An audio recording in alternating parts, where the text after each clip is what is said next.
Alright mga bossing, so good day mga boss. So share ko lang ito yung ginagawa natin yun, NMAX version 1. So nagbabawas ng coolant, maingay yung makina. So check natin kung anong meron dito. Sound check natin, tapos check natin yung radiator. Okay, knocking sound meron. So check natin cooling system. Apasin nyo bumaba. So nagbabawas ng coolant, ito nyo. Sinalin lang ko yan kanina, medyo bumaba na naman, nagtatapon. Ayan.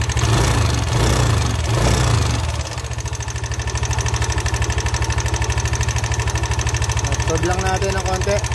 Sod lang natin. So, kita nyo naman, may bahid na ano. Ayan, mga langis-langis yan. Ayan.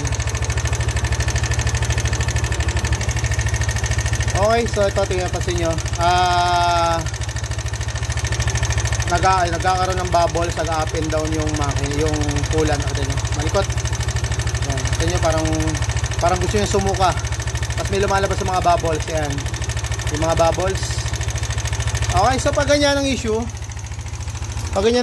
tapos naglalabas ng bubbles, so may probably may problema yan sa cylinder head mga boss. So bengkong or hindi na pantay yung kanyang surface.